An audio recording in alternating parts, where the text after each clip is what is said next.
In this church, ಈ ಸಭೆಯಲ್ಲಿ we seek to emphasize that Jesus is our example. ಯೇಸು ಸ್ವಾಮಿ ನಮ್ಮ ಮಾದರಿಯಾಗಿದ್ದಾರೆ ಎಂಬುವಂತ ವಿಷಯವನ್ನ ಒತ್ತಿ ಹೇಳುವಂತ ಪ್ರಯತ್ನ ನಾವಿಲ್ಲಿ ಮಾಡ್ತೇವೆ. We don't just believe in him, ನಾವು ಕೇವಲ ಆತನಲ್ಲಿ ನಂಬಿಕೆ ಇಡೋದು ಮಾತ್ರ ಅಲ್ಲ, but we seek to follow him. ನಾವು ಆತನನ್ನ ಹಿಂಬಾಲಿಸುವುದನ್ನ ಹುಡುಕುತ್ತೇವೆ. And I would say that should be the one distinguishing feature of our church. ನಾನು ಹೇಳಲು ಇಷ್ಟಪಡ್ತೇನೆ, ನಮ್ಮ ಸಭೆಯಲ್ಲಿ ಈ ಒಂದು ಅಂಶವು ಒಂದು ವ್ಯತ್ಯಾಸವುಳ್ಳಂತ ಮುಖ್ಯ ಲಕ್ಷಣವಾಗಿದೆ. Compared to most other churches where they emphasize believe in him. ಬಹಳಷ್ಟು ಸಭೆಗಳಲ್ಲಿ ಆತನಲ್ಲಿ ನಂಬಿಕೆ ಇಡುವುದರ ಕುರಿತಾಗಿ ಮಾತ್ರ ಒತ್ತಿ ಹೇಳುವಂತದ್ದಾಗಿರುತ್ತದೆ. Believe in him because you can be forgiven. ನೀವು ಆತನಲ್ಲಿ ನಂಬಿಕೆ ಇಡಬೇಕು ಯಾಕಂದ್ರೆ ಕ್ಷಮಿಸಲ್ಪಡ್ತೀರಿ ಅನ್ನುವಂತ ವಿಷಯ. Or believe in him and you can be healed. ನೀವು ಆತನಲ್ಲಿ ನಂಬಿಕೆ ಇಡಬೇಕು ಯಾಕಂದ್ರೆ ಸ್ವಸ್ಥ ಹೊಂದುತ್ತೀರಿ ಅನ್ನುವಂತ ವಿಷಯ. Believe in him and you'll be filled with the Holy Spirit. ನೀವು ಆತನಲ್ಲಿ ನಂಬಿಕೆ ಇಡಬೇಕು ಯಾಕಂದ್ರೆ ಪವಿತ್ರಾತ್ಮನಿಂದ ತುಂಬಿಸಲ್ಪಡ್ತೀರಿ. Believe in him and he'll take you to heaven. ಆತನು ನಿಮ್ಮನ್ನು ಪರಲೋಕಕ್ಕೆ ತೆಗೆದುಕೊಂಡು ಹೋಗಲು ಆತನ ನಂಬಿಕೆ ಇಡಬೇಕು. All these things are true. ಇವೆಲ್ಲ ಸಂಗತಿಗಳು ಸತ್ಯ. And we preach that also. ನಾವು ಕೂಡ ಅದನ್ನ ಪ್ರಸಂಗ ಮಾಡ್ತೀವಿ. But ಆದ್ರೆ do you know that Jesus hardly ever said believe in me? ಯೇಸು ಸ್ವಾಮಿ ಬಹಳ ಕಡಿಮೆ ಹೇಳಿದ್ದು ನನ್ನಲ್ಲಿ ನಂಬಿಕೆ ಇಡ್ರಿ ಎಂಬುದಾಗಿ. You read the Gospels. ನೀವು ಸುವಾರ್ತೆಗಳನ್ನ ಓದ್ ನೋಡ್ರಿ. Take a concordance and check. He hardly ever said believe in me. ನೀವು ಕನ್ಕೋರ್ಡೆನ್ಸ್ ಗಳನ್ನ ತೆಗೆದು ನೋಡುವುದಾದ್ರೆ ಅಲ್ಲಿ ಬಹಳ ವಿರಳ ಯೇಸು ಸ್ವಾಮಿ ಹೇಳಿದ್ದು ನನ್ನಲ್ಲಿ ನಂಬಿಕೆ ಇಡ್ರಿ ಅಂತ. But so often he said follow me, follow me, follow me. ಆದ್ರೆ ಬಹಳಷ್ಟು ಬಾರಿ ಯೇಸು ಸ್ವಾಮಿ ಹೇಳಿದ್ದಾರೆ ನನ್ನನ್ನು ಹಿಂಬಾಲಿಸಿರಿ, ನನ್ನನ್ನು ಹಿಂಬಾಲಿಸಿರಿ, ನನ್ನನ್ನು ಹಿಂಬಾಲಿಸಿರಿ ಅಂತ. So from that I conclude ಅದರಿಂದ ನಾನು ಏನು ನಿರ್ಧಾರಕ್ಕೆ ಬಂದೆ ಅಂದ್ರೆ that the real evidence of my faith ನನ್ನ ನಂಬಿಕೆಯ ನಿಜವಾದ ರುಜುವಾತು ಏನಪ್ಪಾ ಅಂದ್ರೆ is that I'm following him. ನಾನು ಆತನನ್ನ ಹಿಂಬಾಲಿಸುವುದಾಗಿರುತ್ತದೆ. If I'm not following him, my faith is probably a intellectual faith. ನಾನು ಆತನನ್ನ ಹಿಂಬಾಲಿಸುತ್ತಿಲ್ಲವಾದಲ್ಲಿ ನನ್ನ ನಂಬಿಕೆಯು ಕೇವಲ ಬುದ್ಧಿವಂತಿಕೆಯಿಂದ ಮಾತ್ರ ಕೂಡಿರುತ್ತದೆ. It does not produce any change in my life. ಅದು ನನ್ನ ಜೀವಿತದಲ್ಲಿ ಬದಲಾವಣೆಗಳನ್ನ ತರುತ್ತಿರುವುದಿಲ್ಲ. So we looked just now at Jesus' example in Luke chapter 2. ಲೂಕ 2ನೇ ಅಧ್ಯಾಯದಲ್ಲಿ ಯೇಸು ಸ್ವಾಮಿಯ ಮಾದರಿಯನ್ನ ನೋಡಿಕೊಳ್ಳುತ್ತಿದ್ದೆವು. We saw how in his younger days we can start following Jesus from the time he was young. ಹೇಗೆ ಯೇಸು ತಮ್ಮ ಯೌವನದ ದಿನಗಳಲ್ಲಿ ಇದ್ರು ಎಂಬುದನ್ನು ನಾವು ನೋಡ್ಕೊಂಡ್ವಿ. ನಾವು ನಿಜವಾಗಲೂ ಯೇಸುವನ್ನು ಹಿಂಬಾಲಿಸಬೇಕಪ್ಪ ಅಂದ್ರೆ ಆತನು ಯೌವನಸ್ಥ ದಿನದಲ್ಲಿ ಇದ್ದಂತದ್ರಿಂದ ಪ್ರಾರಂಭಿಸಬೇಕು. Because there are many things there. ಯಾಕಂದ್ರೆ ಅಲ್ಲಿ ಅನೇಕ ಸಂಗತಿಗಳಿವೆ. We saw that he was discussing the scripture at the age of 12. ನಾವು ನೋಡ್ಕೊಂಡ್ವಿ ಯೇಸು ಸ್ವಾಮಿ 12ನೇ ವಯಸ್ಸಿನಲ್ಲಿರುವಾಗ ಶಾಸ್ತ್ರಗಳನ್ನ ಚರ್ಚೆ ಮಾಡ್ತಾ ಇದ್ರು ಅಂತ. What an example. ಎಂತಹ ಒಂದು ಉದಾಹರಣೆ ಅಥವಾ ಮಾದರಿ. With the great scholars. ದೊಡ್ಡ ದೊಡ್ಡ ಶಾಸ್ತ್ರಿಗಳು ಪಂಡಿತರೊಟ್ಟಿಗೆ ಅದು. And he could discuss that because he had spent all those years, maybe from the age of 5 to 12, to get to know the Bible. ಅವರು ಆ ರೀತಿಯಾಗಿ ಚರ್ಚೆ ಮಾಡ್ತಾ ಇದ್ರು. ಕಾರಣ ಏನಪ್ಪಾ ಅಂದ್ರೆ 5ನೇ ಅಥವಾ 6ನೇ ವಯಸ್ಸಿನಿಂದ ಅವರು ಸತ್ಯವೇದವನ್ನ ಅರಿಯುತ್ತಾ ಬರ್ತಾ ಇದ್ರು. So that is the first thing written about Jesus as he was growing up. ಅದು ಮೊದಲ ಸಂಗತಿ ಯೇಸು ಸ್ವಾಮಿ ಬಗ್ಗೆ ಬರೆಯುತ್ತಿರುವಂತದ್ದು. ಅದು ಯೇಸು ಸ್ವಾಮಿ ಬೆಳೆಯುತ್ತಿರುವ ಸಂದರ್ಭದಲ್ಲಿ that he was discussing the Bible with older people. ಅವರು ಹಿರಿಯರೊಟ್ಟಿಗೆ ಸತ್ಯವೇದವನ್ನ ಚರ್ಚೆ ಮಾಡ್ತಾ ಇದ್ರು. So before, a lot of people want to follow Jesus and healing the sick and doing so many things. ಅನೇಕರು ಸ್ವಸ್ಥತೆ ಮಾಡುವ ವಿಷಯದಲ್ಲಿ ಮತ್ತು ಬೇರೆ ಬೇರೆ ಕಾರ್ಯಗಳನ್ನ ಮಾಡುವ ವಿಷಯದಲ್ಲಿ ಯೇಸು ಸ್ವಾಮಿಯನ್ನ ಹಿಂಬಾಲಿಸಬೇಕು ಅಂತ ಅಂದ್ಕೊಳ್ತಾರೆ. And preaching, they like to preach like Jesus. ಅವರು ಬೋಧಕರಾಗಬೇಕು ಅಂತ ಇಷ್ಟಪಡ್ತಾರೆ. ಯೇಸು ಸ್ವಾಮಿ ರೀತಿಯಲ್ಲಿ ಪ್ರಸಂಗ ಮಾಡಬೇಕು ಅಂತ ಇಷ್ಟಪಡ್ತಾರೆ. And I say to all such people, brother, sister, let's begin in the kindergarten. ನಾನು ಎಲ್ಲರಿಗೂ ಹೇಳಕ್ ಇಷ್ಟಪಡ್ತೇನೆ ಅಂತವರಿಗೆ, ಪ್ರಿಯ ಸಹೋದರ ಮತ್ತು ಸಹೋದರಿ, ಕಿಂಡರ್ ಗಾರ್ಡನ್ ಅಂದ್ರೆ ಅಂಗನವಾಡಿಯಿಂದ ಪ್ರಾರಂಭಿಸ್ರಿ. Let's not try to jump to standard 8 or 9. grade 8 or 9. 8ನೇ ತರಗತಿ ಅಥವಾ 9ನೇ ತರಗತಿಗೆ ಬಹಳ ಬೇಗ ಹಾರಿ ಹೋಗ್ಬೇಡ್ರಿ. Start in the kindergarten. What are the first thing we read about Jesus? ಅಂಗನವಾಡಿಯಿಂದ ಪ್ರಾರಂಭಿಸ್ರಿ. ಯೇಸು ಸ್ವಾಮಿ ಕುರಿತಾಗಿ ನಾವು ಮೊದಲ ಸಂಗತಿ ಓದುವಂತದ್ದೇನು ಹಾಗಾದ್ರೆ? He knew the Bible enough to discuss with people who were scholars in the Bible. ಸತ್ಯವೇದದ ಪಂಡಿತರೊಟ್ಟಿಗೆ ಚರ್ಚೆ ಮಾಡುವ ಮಟ್ಟಕ್ಕೆ ಯೇಸು ಸ್ವಾಮಿ ಸತ್ಯವೇದವನ್ನ ಅರಿತಿದ್ರು. Now he was not born with all that stuff or the Bible stuffed in his knowledge. ಯೇಸು ಸ್ವಾಮಿಯು ಸತ್ಯವೇದದ ತಿಳುವಳಿಕೆಗೆ ಅಂಟಿಕೊಂಡು ಕೂತಿರಲಿಲ್ಲ. He took trouble. And remember, those days there was no printed Bible like this. ಈ ದಿನಗಳಲ್ಲಿ ಇದ್ದಂತೆ ಆ ದಿನಗಳಲ್ಲಿ ಮುದ್ರಿತ ಸತ್ಯವೇದ ಇರಲಿಲ್ಲ. ಅವರು ಅದಕ್ಕೆ ಶ್ರಮೆ ಪಡಬೇಕಾಗಿತ್ತು. As I've often said, ನಾನು ಅನೇಕ ಬಾರಿ ಹೇಳಿದ ಹಾಗೆ, he had to go to the synagogue, ask the rabbi, please read something, and he would memorize that. ಅವರು ಸಭೆಗೆ ಹೋಗಿ ರಬ್ಬಾಯಿಗಳಿಗೆ ಕೇಳ್ತಾ ಇದ್ರು, ಏನೋ ಒಂದು ಓದ್ರಿ ಅಂತ. ಅದನ್ನ ಓದಿದ ನಂತರ ಅದನ್ನ ಜ್ಞಾಪಕ ಮಾಡ್ಕೊಳ್ತಾ ಇದ್ರು ಯೇಸು ಸ್ವಾಮಿ. Meditate on it, go back the next day. ಅದನ್ನ ಧ್ಯಾನಿಸ್ತಿದ್ರು ಮತ್ತು ಮರುದಿನ ಹೋಗ್ತಾ ಇದ್ರು. And that's how at the age of 12 he knew enough to discuss the Bible with scholars. ಹಾಗಾಗಿ 12ನೇ ವಯಸ್ಸಿನಲ್ಲಿ ಯೇಸು ಸ್ವಾಮಿ ಸತ್ಯವೇದದ ಪಂಡಿತರೊಟ್ಟಿಗೆ, ಶಾಸ್ತ್ರಿಗಳೊಟ್ಟಿಗೆ ಅದರ ಬಗ್ಗೆ ಚರ್ಚೆ ಮಾಡ್ತಾ ಇದ್ರು. So when we talk about following Jesus, where should we begin? ನಾವು ಯೇಸು ಸ್ವಾಮಿಯನ್ನ ಹಿಂಬಾಲಿಸಬೇಕು ಅನ್ನುವಂಥ ವಿಷಯದಲ್ಲಿ ಮಾತನಾಡುವಾಗ ಎಲ್ಲಿಂದ ಪ್ರಾರಂಭಿಸಬೇಕು? Don't begin in grade 8 in the kindergarten. What's the first thing we read about Jesus? 8ನೇ ತರಗತಿಯಿಂದ ಪ್ರಾರಂಭಿಸಬೇಡ್ರಿ, ಅಂಗನವಾಡಿಯಿಂದ ಪ್ರಾರಂಭಿಸ್ರಿ. ಮೊದಲ ಸಂಗತಿ ಯೇಸುವಿನ ಕುರಿತಾಗಿ ನಾವು ಏನಂತ ಓದುತ್ತೇವೆ? He knew the scriptures. ಯೇಸು ಸ್ವಾಮಿಗೆ ವಚನಗಳ ಬಗ್ಗೆ ಗೊತ್ತಿತ್ತು. So that's the first thing I want to ask all of you, dear brothers and sisters, those who are part of this church. ಈ ಸಭೆಯ ಭಾಗವಾಗಿರುವಂತ ಪ್ರಿಯ ಸಹೋದರ ಮತ್ತು ಸಹೋದರಿಯರೇ, ನಾನು ನಿಮಗೆ ಕೇಳುವಂತ ಮೊದಲ ಸಂಗತಿ ಏನಪ್ಪಾ ಅಂದ್ರೆ, I don't have any responsibility for others. ನನಗೆ ಬೇರೆಯವರ ಬಗ್ಗೆ ಜವಾಬ್ದಾರಿ ಇಲ್ಲ. Do you seek to begin here? ನೀವು ಇಲ್ಲಿ ಪ್ರಾರಂಭಿಸುವುದನ್ನ ಹುಡುಕ್ತಾ ಇದ್ದೀರಾ? Knowing the scriptures? ವಚನಗಳನ್ನ ತಿಳಿದುಕೊಳ್ಳೋದು ಅಥವಾ ಅರಿತುಕೊಳ್ಳುವುದು. If you fail here, ನೀವು ಇಲ್ಲಿ ಸೋಲೋದಾದ್ರೆ, it's like trying to go to 7th or 8th grade without learning ABC and elementary mathematics. ABC ಅಥವಾ ಮೂಲ ತತ್ವಗಳನ್ನ ಕಲಿದೇನೆ ನೀವು 7ನೇ ಅಥವಾ 8ನೇ ತರಗತಿಗೆ ಹಾರಿ ಹೋದ ಹಾಗೆ ಇರುತ್ತದೆ. The second thing I want you to see here is, ಎರಡನೇ ಸಂಗತಿ ನೀವು ನೋಡಬೇಕಾಗಿರೋದು ಏನಪ್ಪಾ ಅಂದ್ರೆ, ಇಲ್ಲಿ right at the beginning of Jesus' life, when he was 12 years old, ಯೇಸು ಸ್ವಾಮಿ 12ನೇ ವಯಸ್ಸಿನಲ್ಲಿರುವಾಗ ಅವರ ಪ್ರಾರಂಭದ ಜೀವಿತದಲ್ಲಿ, Luke chapter 2 again, verse 51. ಲೂಕ 2:51ನೇ ವಚನ. He went down with his parents, earthly parents, and came to Nazareth. ಅವರು ತಮ್ಮ ಇಹಲೋಕದ ಪೋಷಕರೊಟ್ಟಿಗೆ ನಜರೇತಿಗೆ ಬರುತ್ತಾರೆ. And listen to this. ಇದನ್ನ ಕೇಳಿಸ್ಕೊಳ್ರಿ. He continued in subjection to them.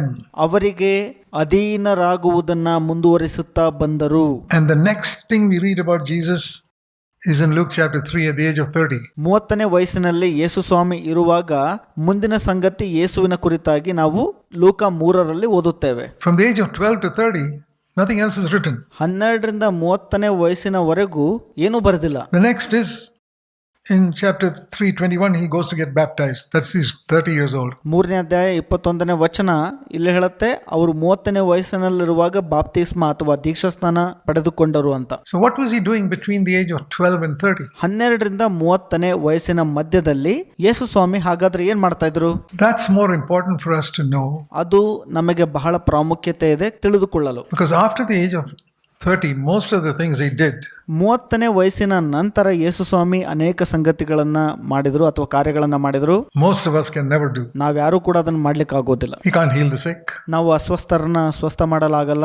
We can't raise the dead. We can't cleanse the lepers. ಸತ್ತದ್ರಿಂದ ಎಬ್ಬಿಸಲು ಆಗಲ್ಲ. ಕುಷ್ಠರೋಗಿಗಳನ್ನ ವಾಸಿ ಮಾಡಲು ಆಗಲ್ಲ ನಮ್ಮ ಕೈಲಿ. And 99.9% of believers cannot even preach like him. 99.99% ವಿಶ್ವಾಸಿಗಳು ಆತನಂತೆ ಪ್ರಸಂಗ ಮಾಡಲು ಆಗೋದಿಲ್ಲ. So what are we going to do reading the rest of what Jesus did from the age of 30 onwards? ಯೇಸುವು 30ನೇ ವಯಸ್ಸಿನ ನಂತರ ಮಾಡಿದಂತವುಗಳನ್ನ ನಾವು ಓದಿದ ನಂತರ ನಾವು ಏನ್ ಮಾಡಬೇಕು ಹಾಗಾದ್ರೆ? We must humble ourselves ನಮ್ಮನ್ನ ನಾವು ತಗ್ಗಿಸಿಕೊಳ್ಬೇಕು and say, Lord, I don't want to do what you did at the age of 30. ಕರ್ತರೆ, ನೀವು 30ನೇ ವಯಸ್ಸಿನಲ್ಲಿ ಏನ್ ಮಾಡಿದ್ರಲ್ಲ ಅದನ್ನ ನಾವು ಮಾಡ್ಲಿಕ್ಕೆ ಆಗೋದಿಲ್ಲ. Let me start doing what you did at the age of 12. 12ನೇ ವಯಸ್ಸಿನಲ್ಲಿ ನೀವೇನು ಮಾಡಿದ್ರಲ್ಲ ಅದನ್ನ ಮಾಡುವಂತೆ ನಮಗೆ ಸಹಾಯ ಮಾಡ್ರಿ ಅಂತ ಕೇಳ್ಕೊಳ್ಬೇಕು. First of all, at the age of 5, ಮೊದಲನೆಯದಾಗಿ 5ನೇ ವಯಸ್ಸಿನಲ್ಲಿ to know the scriptures by the age of 12. That's one. 12ನೇ ವಯಸ್ಸಿಗೆ ಬರೋದ್ರೊಳಗೆ ವಚನವನ್ನ ತಿಳಿದುಕೊಂಡಿರುವಂತದ್ದು. Once he got to the age of 12, what did he do? 12ನೇ ವಯಸ್ಸಿಗೆ ಬಂದ ನಂತರ ಯೇಸು ಏನ್ ಮಾಡಿದ್ರು? Verse 51, he continued in subjection to his earthly parents. 51ನೇ ವಚನ ಹೇಳೋ ಪ್ರಕಾರ ಅವರು ತಮ್ಮ ಇಹಲೋಕದ ತಂದೆ ತಾಯಿಗೆ ಅಧೀನರಾಗುತ್ತಾ ಬಂದರು ಅಂತ ಹೇಳಲ್ಪಟ್ಟಿದೆ. One sentence ಒಂದೇ ಒಂದು ಹೇಳಿಕೆಯಲ್ಲಿದೆ that describes 18 years of his life. ಯೇಸು ಸ್ವಾಮಿಯ 18 ವರ್ಷದ ಜೀವಿತವು ಅದರಲ್ಲಿ ಒಳಗೊಂಡಿದೆ. From 12 to 30. 12ರಿಂದ 30ನೇ ವಯಸ್ಸಿನವರೆಗೆ. Those are the first footsteps of Jesus. ಅದು ಯೇಸು ಸ್ವಾಮಿಯ ಮೊದಲ ಹೆಜ್ಜೆ ಜಾಡು. So if you really want to follow Jesus, ನೀವು ನಿಜವಾಗ್ಲೂ ಯೇಸುವನ್ನ ಹಿಂಬಾಲಿಸಬೇಕೆಂದೇ ಆದಲ್ಲಿ, and you don't want to just talk about it as a theory, ಇದನ್ನ ಕೇವಲ ಒಂದು ಪಾಠವಾಗಿ ಓದಬೇಡ್ರಿ ಅಥವಾ ತಿಳ್ಕೋಬೇಡ್ರಿ, you're serious about it, this is where you begin. ನೀವು ನಿಜವಾಗ್ಲೂ ಗಂಭೀರವಾಗಿ ಇರೋದಾದ್ರೆ ಇಲ್ಲಿಂದ ಪ್ರಾರಂಭಿಸ್ರಿ. Subjection to authority. ಅಧಿಕಾರಕ್ಕೆ ಅಧೀನರಾಗಿರ್ರಿ. And that's why the Bible says, ಅದಕ್ಕಾಗಿ ಸತ್ಯವೇದವು ಈ ರೀತಿಯಾಗಿ ಹೇಳುತ್ತೆ, children, obey your parents. ಚಿಕ್ಕ ಮಕ್ಕಳೇ ನಿಮ್ಮ ತಂದೆ ತಾಯಿಗೆ ವಿಧೇಯರಾಗಿರ್ರಿ ಎಂಬುದಾಗಿ. That's why the most important thing you must teach your children is obedience. ನಿಮ್ಮ ಮಕ್ಕಳಿಗೆ ಕಲಿಸಬೇಕಾದಂತ ಅತಿ ಪ್ರಮುಖ ಅಂಶ ಯಾವುದಪ್ಪ ಅಂದ್ರೆ ವಿಧೇಯತೆಯಾಗಿದೆ. Don't take disobedience lightly. ಅವಿಧೇಯತೆಯನ್ನ ಬಹಳ ಹಗುರವಾಗಿ ಎಂದಿಗೂ ತೆಗೆದುಕೊಳ್ಳಬೇಡ್ರಿ. You will lose your child, I can prophesy that. ನಿಮ್ಮ ಮಗುವನ್ನ ಬಹಳ ಬೇಗ ಕಳೆದುಕೊಂಡು ಬಿಡ್ತೀರಿ, ಅದನ್ನ ನಾನು ಪ್ರವಾದಿಸುತ್ತೇನೆ ಕೂಡ. Because I've seen enough people in the last 50 years of my life. ಯಾಕೆಂದ್ರೆ ನಾನು ಅನೇಕ ವಿಶ್ವಾಸಿಗಳನ್ನ ಕಂಡುಕೊಂಡಿದ್ದೀನಿ ಈ ರೀತಿಯಾಗಿ ಕಳೆದ 50 ವರ್ಷಗಳಲ್ಲಿ. Who never took the exhortation to discipline their children. ಅವರು ಎಚ್ಚರಿಕೆಯನ್ನ ತೆಗೆದುಕೊಳ್ಳಲಿಲ್ಲ, ತಮ್ಮ ಮಕ್ಕಳನ್ನ ಶಿಸ್ತು ಪಡಿಸಲಿಲ್ಲ, to bring up their children in the fear of God. ತಮ್ಮ ಮಕ್ಕಳನ್ನ ದೇವರ ಭಯದಲ್ಲಿ ಬೆಳೆಸಲಿಲ್ಲ, bring up their children to obey their parents. ತಮ್ಮ ಮಕ್ಕಳನ್ನ ಪೋಷಕರಿಗೆ ವಿಧೇಯರಾಗುವುದಕ್ಕೆ ಬೆಳೆಸಲಿಲ್ಲ ಅಥವಾ ನಡೆಸಲಿಲ್ಲ. And I've seen the result of it years later. ಬಹಳ ವರ್ಷಗಳ ನಂತರ ಅದರ ಫಲಿತಾಂಶವನ್ನ ನಾನು ಕಂಡುಕೊಂಡೆ. So those of you who got young children, please learn now. ಯಾರಾದರೂ ಯೌವನಸ್ಥ ಮಕ್ಕಳನ್ನ ನೀವು ಹೊಂದ್ಕೊಂಡಿದ್ದೇ ಆದಲ್ಲಿ ದಯಮಾಡಿ ಹೀಗೆ ಅದನ್ನ ಕಲಿತುಕೊಳ್ಳಿರಿ. This is the most important thing to teach them. ಇದು ಬಹಳ ಮುಖ್ಯವಾದ ಸಂಗತಿ ನಿಮ್ಮ ಮಕ್ಕಳಿಗೆ ಕಲಿಸಲು. There's no use sending them to school and teaching them all that. ಅವರನ್ನ ಶಾಲೆಗೆ ಕಳಿಸಿ ಅದರ ಪಾಠವನ್ನ ಕಲಿಸೋದು ಮಾತ್ರ ಸಾಕಾಗೋದಿಲ್ಲ. If you don't teach them the most important thing. ನಿಮ್ಮ ಮಕ್ಕಳಿಗೆ ಬಹಳ ಮುಖ್ಯವಾದ ಸಂಗತಿಯನ್ನ ಕಲಿಸಲಿಲ್ಲ ಅಂದ್ರೆ ಕಷ್ಟ ಆಗತ್ತೆ. Children, obey your parents. ಚಿಕ್ಕ ಮಕ್ಕಳೇ ನಿಮ್ಮ ತಂದೆ ತಾಯಿಗಳಿಗೆ ವಿಧೇಯರಾಗಿರ್ರಿ. Because that is the first commandment with a promise. ಯಾಕಂದ್ರೆ ಅದು ವಾಗ್ದಾನದೊಟ್ಟಿಗಿನ ಮೊದಲ ಆಜ್ಞೆಯಾಗಿದೆ. And what was Jesus symbolizing there? ಅಲ್ಲಿ ಯೇಸು ಸ್ವಾಮಿ ಏನಂತ ಸಂಕೇತ ಹೇಳ್ತಾ ಇದಾರಪ್ಪ ಅಂದ್ರೆ, that in the home, the first thing that our children must recognize is, ಮನೆಯಲ್ಲಿ ಮಕ್ಕಳು ಮೊದಲ ಸಂಗತಿ ಗ್ರಹಿಸ್ಕೋಬೇಕಾಗಿದ್ದೇನಪ್ಪ ಅಂದ್ರೆ, God has instituted authority. ದೇವರು ಇಲ್ಲಿ ಅಧಿಕಾರವನ್ನ ನೇಮಿಸಿದ್ದಾರೆ ಎಂಬುದಾಗಿ. Everywhere in society. ಸಮಾಜದಲ್ಲಿ ಪ್ರತಿಯೊಂದು ಕಡೆ. Beginning in the home. ಮೊದಲು ಕುಟುಂಬದಲ್ಲಿ. And children don't like authority. You know that. You got little children. ಚಿಕ್ಕ ಮಕ್ಕಳು ಅಧಿಕಾರವನ್ನ ಅಷ್ಟು ಇಷ್ಟಪಡೋದಿಲ್ಲ. ನಿಮಗೆ ಚಿಕ್ಕ ಮಕ್ಕಳಿದ್ರೆ ಅದು ಗೊತ್ತಾಗತ್ತೆ ನಿಮಗೆ. From the age of 1 itself they start disobeying. 1ನೇ ತರಗತಿಯಲ್ಲಿರುವಾಗಲೇ ಅವರು ತಮ್ಮ ಅವಿಧೇಯತೆಯನ್ನ ಪ್ರಾರಂಭಿಸುತ್ತಾರೆ. They don't like authority. ಅವರು ಅಧಿಕಾರವನ್ನ ಅಷ್ಟು ಇಷ್ಟಪಡೋದಿಲ್ಲ. And if you don't teach them to respect authority when they are at home, ಅವರು ಮನೆಯಲ್ಲಿರುವಾಗ ಅಧಿಕಾರಕ್ಕೆ ಗೌರವ ಕೊಡಬೇಕು ಎಂಬುದನ್ನ ನೀವು ಕಲಿಸಲಿಲ್ಲ ಅಂದ್ರೆ, they go up as rebels to authority. ಅವರು ಮುಂದೆ ಒಂದು ದಿನ ಅಧಿಕಾರಕ್ಕೆ ಎದುರು ಬೀಳುತ್ತಾರೆ. That's Jesus demonstrated. Yesu Swami ತೋರಿಸಿಕೊಟ್ಟಿದ್ದಾರೆ. And if you allow the Holy Spirit to teach you what all Jesus did from the age of 12 to 30, ಯೇಸುವು 12ರಿಂದ 30ನೇ ವಯಸ್ಸಿನವರೆಗೆ ಏನೆಲ್ಲ ಮಾಡಿದರು ಎಂಬುದನ್ನ ತೋರಿಸಲು ಪವಿತ್ರಾತ್ಮನನ್ನ ನೀವು ಅನುಮತಿಸುವಾಗ, you can put yourself in different situations you find from your own home. ನೀವು ನಿಮ್ಮ ಮನೆಗಳಲ್ಲಿ ಆಯಾ ಒಂದು ಸ್ಥಾನಗಳಲ್ಲಿ ನಿಮ್ಮನ್ನ ನೀವು ಇಟ್ಟು ನೋಡ್ಕೊಳ್ರಿ. Where do your children disobey you? ಎಲ್ಲಿ ನಿಮ್ಮ ಮಕ್ಕಳು ನಿಮಗೆ ಅವಿಧೇಯರಾಗ್ತಾರೆ? In what sort of things? ಯಾವ ಸಂಗತಿಗಳಲ್ಲಿ? Then picture Jesus in a similar situation in his home. ಅದೇ ಸನ್ನಿವೇಶದಲ್ಲಿ ಅವರ ಮನೆಯಲ್ಲಿ ಯೇಸು ಸ್ವಾಮಿಯನ್ನ ನಿಮ್ಮ ಮನಸ್ಸಿನಲ್ಲಿ ಚಿತ್ರಿಸಿಕೊಳ್ಳ್ರಿ. How did he react? ಹೇಗೆ ಆ ಒಂದು ಸನ್ನಿವೇಶಕ್ಕೆ ಪ್ರತಿಕ್ರಿಯಿಸಿದರು ಎಂಬುದಾಗಿ. Many times the children don't want to do something because they are planning to do something else. ಅನೇಕ ಬಾರಿ ಚಿಕ್ಕ ಮಕ್ಕಳು ಏನಾದ್ರೂ ಒಂದನ್ನು ಮಾಡಲು ಇಷ್ಟಪಡೋದಿಲ್ಲ, ಯಾಕಂದ್ರೆ ಅವರಿಗೆ ಮತ್ತೊಂದು ಯೋಜನೆ ಇರುತ್ತೆ ಅದಕ್ಕಾಗಿ. And I can imagine Jesus in such situations where ಯೇಸು ಸ್ವಾಮಿ ಆ ಒಂದು ಸನ್ನಿವೇಶಗಳಲ್ಲಿ ಹೇಗಿದ್ರು ಎಂಬುದಾಗಿ ನಾನು ಅನೇಕ ಬಾರಿ ಕಲ್ಪಿಸಿಕೊಳ್ತೇನೆ. his mother told him to do something and he had planned to do something else. What did he do? ಅವರ ತಾಯಿ ಏನೊಂದು ಮಾಡಲು ಹೇಳ್ತಾರೆ, ಯೇಸು ಸ್ವಾಮಿಗೆ ಮತ್ತೊಂದೇನೋ ಮಾಡಲು ಯೋಜನೆ ಇರುತ್ತೆ. ಅವಾಗ ಯೇಸು ಸ್ವಾಮಿ ಏನ್ ಮಾಡ್ತಿದ್ರು? He didn't say, hang on mom, I'll come later. ಯೇಸು ಸ್ವಾಮಿ ಈ ರೀತಿಯಾಗಿ ಹೇಳ್ತಿರ್ಲಿಲ್ಲ, ಸ್ವಲ್ಪ ತಡ್ಕೋ ಅಮ್ಮ, ಆಮೇಲೆ ಬರ್ತೀನಿ ಅಂತ. He continued in subjection to them. ಯೇಸು ಸ್ವಾಮಿಯು ತಂದೆ ತಾಯಿಗೆ ಅಧೀನರಾಗುವುದನ್ನ ಮುಂದುವರಿಸುತ್ತಾ ಬಂದಿದ್ದರು. Why is God so interested in teaching people to be subject to authority? ಅಧಿಕಾರಕ್ಕೆ ಅಧೀನರಾಗಬೇಕು ಎನ್ನುವಂತ ವಿಷಯವನ್ನ ಜನರಿಗೆ ಕಲಿಸಲು ದೇವರಿಗೆ ಯಾಕೆ ಅಷ್ಟು ಆಸಕ್ತಿ? Because most people don't know. ಯಾಕೆಂದರೆ ಅನೇಕ ಜನರಿಗೆ ಗೊತ್ತಿಲ್ಲ. That is how sin originated in this perfect universe. ಈ ಒಂದು ಸಂಪೂರ್ಣ ಅಥವಾ ಪರಿಪೂರ್ಣವಾದಂಥ ಸೃಷ್ಟಿಯಲ್ಲಿ ಪಾಪವು ಅಲ್ಲಿಂದಲೇ ಪ್ರಾರಂಭಗೊಂಡಿದ್ದು. Sin did not originate with Adam and Eve. ಪಾಪವು ಆದಾಮ ಮತ್ತು ಹವ್ವಳಲ್ಲಿ ಪ್ರಾರಂಭಗೊಂಡಿದ್ದಲ್ಲ. The one who came to tempt Adam and Eve, Satan. ಆದಾಮ ಮತ್ತು ಹವ್ವಳನ್ನು ಶೋಧಿಸಲು ಬಂದಂತ ಸೈತಾನನಿಂದ ಪ್ರಾರಂಭವಾದದ್ದು. It originated with him. ಅದು ಆತನಿಂದ ಪ್ರಾರಂಭವಾದದ್ದಾಗಿದೆ. And God never created him as Satan. ದೇವರು ಆತನನ್ನ ಸೈತಾನನನ್ನಾಗಿ ಸೃಷ್ಟಿ ಮಾಡಲಿಲ್ಲ. God created him as the highest of angels. ಇಡೀ ದೂತರಿಗೆ ಬಹಳ ಉನ್ನತವಾಗಿ ಆತನನ್ನ ನೇಮಿಸಿದ್ರು. With authority over so many angels. ಅನೇಕ ದೂತರಿಗೆ ಅಧಿಕಾರವಾಗಿ ಆತನನ್ನ ನೇಮಿಸಿದ್ರು. And God said to him, I am the only one who has authority over you. ದೇವರು ಆತನಿಗೆ ಹೇಳಿದ್ದು ಒಂದೇನಪ್ಪ ಅಂದ್ರೆ, ನಿನಗಿಂತ ಒಂದು ಅಧಿಕಾರ ಉನ್ನತದಲ್ಲಿರುವಂತದ್ದು ನಾನು ಮಾತ್ರ ಅಂತ. And this clever angel said, ಈ ಒಂದು ಬುದ್ಧಿವಂತ ಚಾಣಾಕ್ಷ ದೂತನು ಹೇಳಿದ್ದೇನಪ್ಪ ಅಂದ್ರೆ, I don't want anybody to have authority over me. ನನ್ನ ಮೇಲೆ ಯಾರು ಕೂಡ ಅಧಿಕಾರ ಮಾಡಲು ನನಗೆ ಇಷ್ಟ ಇಲ್ಲ ಎಂಬುದಾಗಿ. I want to be the uppermost authority.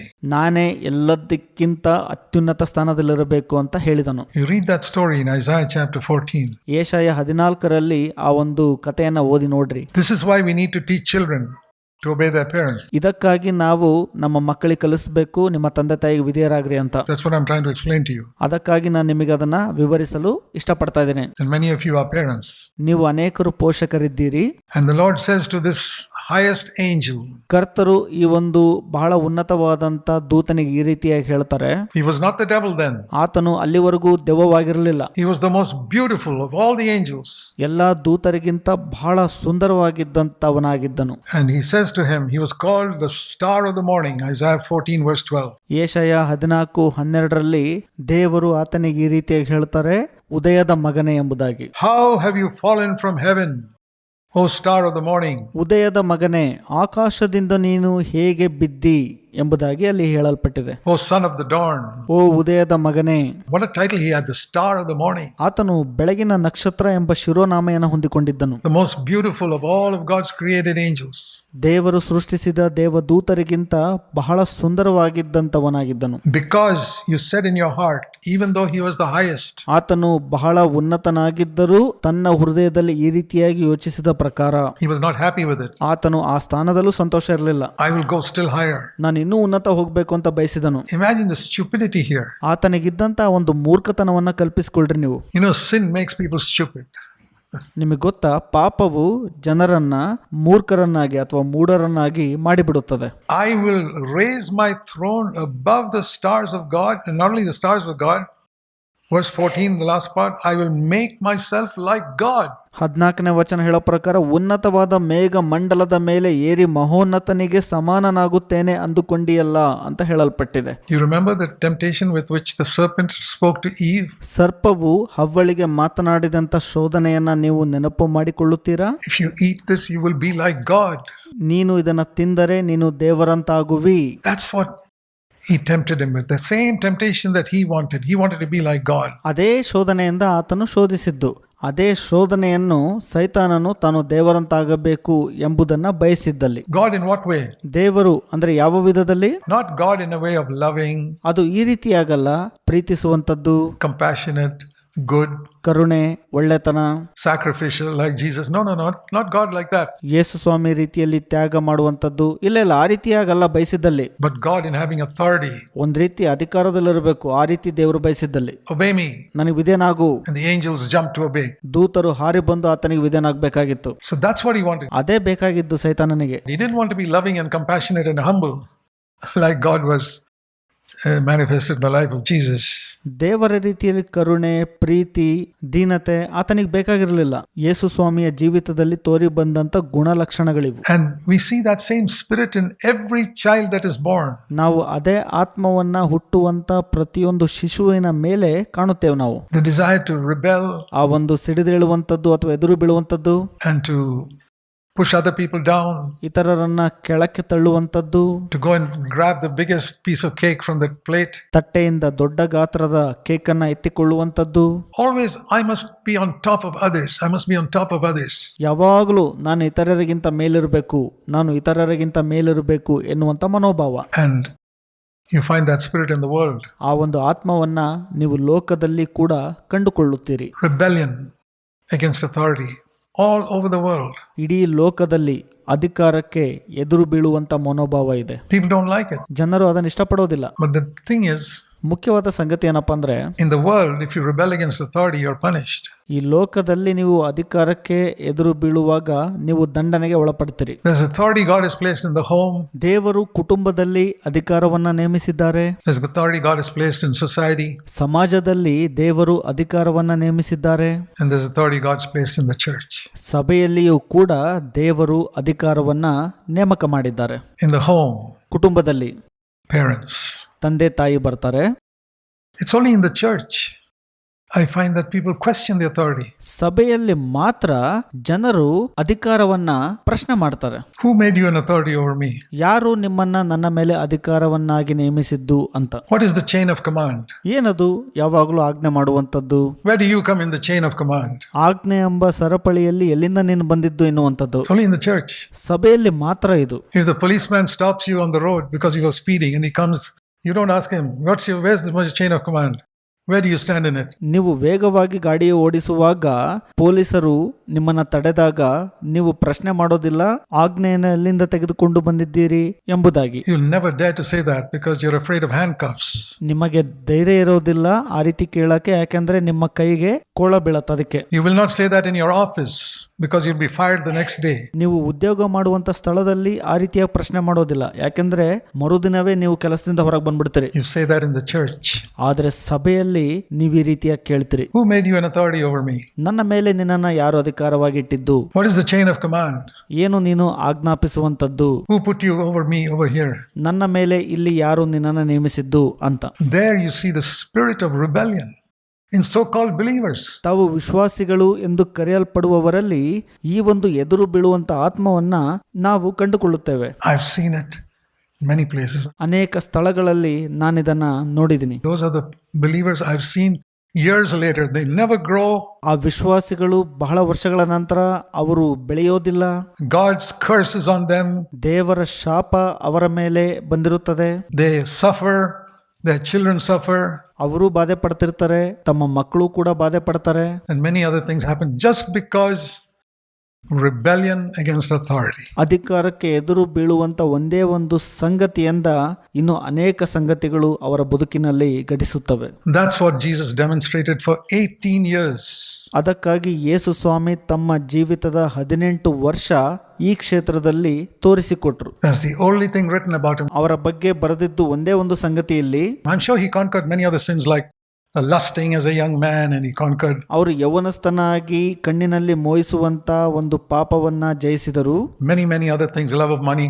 ಹಣದ ಮೇಲಿನ ಪ್ರೀತಿಯನ್ನ ಜಯಿಸಿದರು. But the only thing written about him is ಆದರೆ ಅವರ ಬಗ್ಗೆ ಒಂದು ಸಂಗತಿಯಲ್ಲಿ ಬರೆದಿದ್ದೇನಪ್ಪ ಅಂದ್ರೆ, he conquered the spirit of rebellion against authority by submitting completely. ಅವರು ಸಂಪೂರ್ಣವಾಗಿ ಅಧೀನರಾಗುವುದರ ಮುಖಾಂತರ ಅಧಿಕಾರಕ್ಕೆ ಎದುರು ಬೀಳುವ ಆತ್ಮವನ್ನ ಜಯಿಸಿದರು. Okay, I'll show you one more verse before I sit down. ನಾನು ಕುಳಿತುಕೊಳ್ಳುವ ಮೊದಲು ಒಂದೇ ಒಂದು ವಚನವನ್ನ ತೋರಿಸುತ್ತೇನೆ. 1 Samuel chapter 15. 1 ಸಮುವೇಲ 15ನೇ ಅಧ್ಯಾಯ. The sin of Lucifer comes right into the home. ಲೂಸಿಫರನ ಪಾಪವು ಕುಟುಂಬದೊಳಕ್ಕೆ ನೇರವಾಗಿ ಬಂದೆರಗುತ್ತದೆ. And tries to come right into the church. ಸಭೆಯೊಳಗೂ ಕೂಡ ನೇರವಾಗಿ ಬರಲು ಅದು ಪ್ರಯತ್ನಿಸುತ್ತದೆ. And Jesus exposed that by a life of humility. ಯೇಸು ಸ್ವಾಮಿ ಅದನ್ನ ತೋರಿಸಿಕೊಟ್ಟರು ತಮ್ಮ ದೀನ ಸ್ವಭಾವದ ಜೀವಿತದಿಂದ. By never questioning authority. ಅವರು ಎಂದೆಂದಿಗೂ ಅಧಿಕಾರವನ್ನ ಪ್ರಶ್ನೆ ಮಾಡಲೇ ಇಲ್ಲ. 1 Samuel 15, 1 ಸಮುವೇಲ 15ನೇ ಅಧ್ಯಾಯ verse 23. 23ನೇ ವಚನ. Rebellion is like the sin of witchcraft. ಎದುರು ಬೀಳುವುದು ಮಾಟ ಮಂತ್ರಗಳಷ್ಟೇ ಪಾಪಪೂರಿತವಾದದ್ದು ಎಂಬುದಾಗಿ ಅಲ್ಲಿದೆ. Rebellion against authority in the church ಸಭೆಯಲ್ಲಿ ಅಧಿಕಾರಕ್ಕೆ ಎದುರು ಬೀಳುವಂಥದ್ದು is like practicing witchcraft. ಅದು ಮಾಟ ಮಂತ್ರವನ್ನ ಅಭ್ಯಾಸಿಸುವುದಕ್ಕೆ ಸಮವಾಗಿದೆ. And insubordination to authority is the same as idolatry. It's like bowing down before an idol. ಅಧಿಕಾರಕ್ಕೆ ಅವಿಧೇಯರಾಗುವಂಥದ್ದು ಅಥವಾ ಎದುರು ಬೀಳುವಂಥದ್ದು ವಿಗ್ರಹಾರಾಧನೆ ಮಾಡುವುದಕ್ಕೆ ಸಮವಾಗಿದೆ. ಅಂದರೆ ವಿಗ್ರಹಕ್ಕೆ ಅಡ್ಡ ಬೀಳುವಂಥದ್ದು. I would encourage you, ನಾನು ನಿಮಗೆಲ್ಲರಿಗೂ ಪ್ರೋತ್ಸಾಹ ಪಡಿಸುತ್ತೇನೆ, if you're serious, ನೀವು ಗಂಭೀರವಾಗಿರೋದಾದ್ರೆ to meditate on that. ಇದರ ಬಗ್ಗೆ ಧ್ಯಾನಿಸಿರಿ.